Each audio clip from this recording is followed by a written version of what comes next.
Boyfriend साहिल के साथ मिलकर अपने पति की नृशंस हत्या करने वाली पत्नी मुस्कान के माता-पिता ने अपने मकान पर "मकान बिकाऊ है" का पोस्टर लगाया है। उनका कहना है कि उनकी बिटिया की करतूत से उनकी सामाजिक प्रतिष्ठा खराब हुई है। उनके घर पर निमंत्रण लोगों के आने शुरू हो गए हैं, उनका व्यापार भी जो है वो ठप हो गया। उधर सौरभ के घरवालों का कहना है कि उनकी पोती जो है वो मुस्कान के माता-पिता के पास है। वो चाहते हैं कि किसी तरीके से वो पोती उन्हें वापस मिले। मेरे साथ में सौरभ के भाई राहुल हैं, एक बार उनसे जान लेते हैं कि उनका क्या रिएक्शन है। मुस्कान के माता-पिता ने पोस्टर चस्पा किया है मकान पर कि ये मकान बिकाऊ है।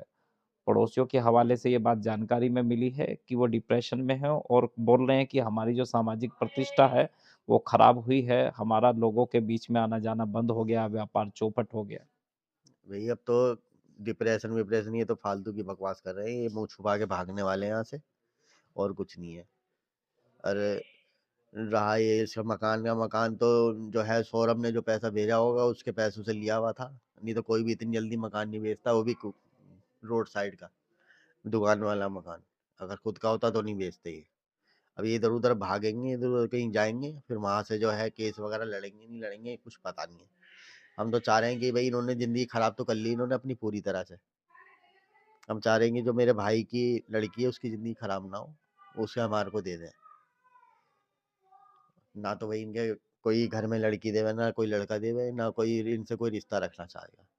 हम चाह रहे हैं कि भाई सौरभ के भाई की भाई जो हमारे भाई की लड़की है, उसकी ज़िंदगी खराब ना हो, उसको दे दें हमारे को। क्या प्रयास किया है उस गुड़िया को लेने के लिए आपने? हमने मीडियम के माध्यम से ही बोला है कि भाई अगर हम केस करेंगे तो केस करने में 10 साल लग जाएँगे। अब 10 साल में पता नहीं इसके दिमाग में क्या भर दें, क्या नहीं भर दें। क्या उन्होंने कोई जवाब दिया है कि वो उस बिटिया को, आपकी पोती अभी को तो आपको कोई देंगे, नहीं देंगे? अभी तो कोई जवाब नहीं दिया, ना कोई बात करी। शुरू में ही वो उन्होंने तो साफ मना कर दिया कि हम नहीं देंगे, हम केस भी लड़ लेंगे। आपको ये भी जानकारी नहीं कि वो कहाँ है? हाँ, हमें तो ये भी नहीं पता चल रहा वो कहाँ है, कैसी है, या स्कूल जाती है कि नहीं जाती है। पहले तो अच्छे खासे बढ़िया स्कूल में जा रही थी। अब मैंने किसी से सुना कि भाई उनको तो खाने के लाले पड़े हुए हैं। मैंने कहा उसकी क्यों ज़िंदगी खराब करो, खाने के लाले पड़ रहे हैं तुम्हें, तुम चाहे मरो कुछ भी करो, उसकी क्यों ज़िंदगी खराब कर रहे हो? उसको हमारे को सौंप दो, खाने के लाले पड़े हुए हैं भाई।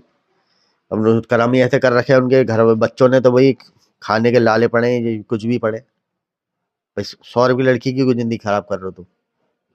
अब उनका कहना है कि लोगों ने शादी-ब्याहों के न्योते उन्हें देना बंद कर दिया है, कार्ड भी नहीं आते हैं, साथ में जो घर में उनका प्रतिष्ठान था वो भी बंद हो गया, ग्राहक भी नहीं आते हैं इसी वजह से। नहीं, अब कोई रिश्ता नहीं रखना चाहेगा उनसे, उनके जो है कर्म ऐसे हो गए हैं। कोई रिश्ता नहीं रखना चाहेगा। शुरू में पता नहीं कोई न्यूज़ में देखा था मैंने कि मुस्कान के पापा बोलते थे कि मैंने हर गलत काम में उसका साथ दिया है। हर गलत काम में साथ दिया उसने, ये मैंने सुना था। अब इतने गलत काम कर दिए उसने तो भाई ये कब कोई रिश्ता नहीं रखना चाहेगा उनके परिवार से। सौरभ की माता भी हमारे साथ हैं, एक बार उनसे ही पूछ लेते हैं। बहुत याद सताती होगी पोती की, क्योंकि ज़्यादा दूर भी नहीं है वो मकान। एक दादी-पोती का तो रिश्ता बड़ा अटूट होता है। हाँ भैया, याद तो आती है मगर क्या करें, मजबूर है हम लोग भी। क्योंकि हम अगर जाएँगे या देखेंगे, मान लो उनके दिमाग में क्या प्लान बन रहा है, क्या नहीं बन रहा है, जब वो इतना बड़ा प्लान बना के काम कर सकते हैं, तो वो इसी प्लान के तहत हमारे साथ भी कुछ गलत कर सकते हैं। अब हमने तो उसको शुरू से हमारे घर आई थी, 27 तारीख को आई थी, अपने पापा के साथ ही आई थी। उसके बाद हमने उसकी शक्ल नहीं देखी कि कहाँ है, वो कहाँ नहीं है, क्योंकि हम लोगों को तो इतना वो हंगामा हो गया था, हमने तो उसके घर तक भी नहीं पहुँच पाए कि घर किधर है, किधर नहीं है।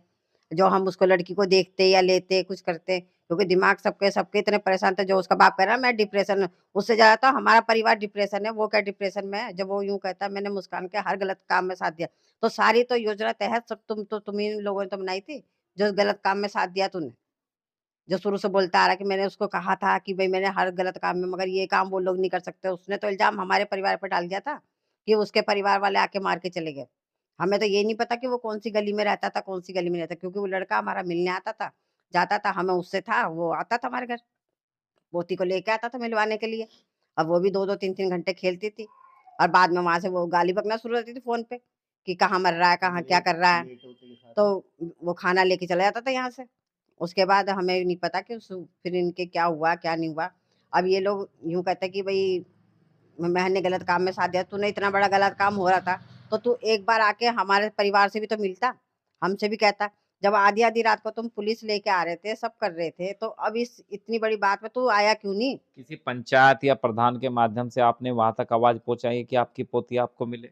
नहीं, हमने तो देखो जो मीडिया वाले, प्रेस वाले जो भी आए थे शुरू से लेके अब तक, हमने सबसे ही कहा कि भई हमें उसको दिखा दो, दिला दो, अगर हो सके तो, क्योंकि केस लड़ने का कोई फ़ायदा नहीं है, केस चलेगा बहुत लंबा, जब तक वो हो जाएगी 18 साल की। लेकिन उधर से कोई जवाब नहीं। उधर से तो कोई जवाब नहीं, ऐसा नहीं है कि वो फ़ोन नहीं देखते हैं या फ़ोन नहीं सुन रहे, सब सुन रहे हैं वो, सब कर रहे हैं, ऐसा बात कुछ नहीं है। मगर उधर से उनका कोई रिस्पॉन्स नहीं है कि हाँ भई हम उनको दे देंगे या कुछ कर देंगे। किसी से ना तो वकीलों से कुछ कहते हैं, ना थानेदार से कुछ कहते हैं कि हाँ, हम उनको दे देंगे लड़की या कुछ करेंगे, कुछ नहीं कहते वो लोग। जी, बिल्कुल साफ तौर पर सौरभ के भाई का कहना है कि मुस्कान के जो कर्म हैं, उसकी सज़ा जो है उनके परिवार को, उसके पिता को जो है भुगतनी इन सब चीज़ों में पड़ रही है और उन्होंने यह भी गुहार लगाई है कि किसी माध्यम से उन लोगों के पास तक ये आवाज़ पहुँचे और उनके पास जो सौरभ की बिटिया है, वो बिटिया जो है उनकी दादी को मतलब सौरभ की माता को मिल जाए। मेरठ से अरुण सागर, न्यूज़ नेशन के लिए। जहाँ भक्ति है हर शब्द में, कथाओं में छुपे हैं दिव्य रहस्य और ज्योतिष देता है जीवन को दिशा। धर्म से जुड़ी हर बातों को जानने के लिए हमारे चैनल स्तुति को सब्सक्राइब करें। चैनल पर जाने के लिए इस लिंक पर क्लिक करें।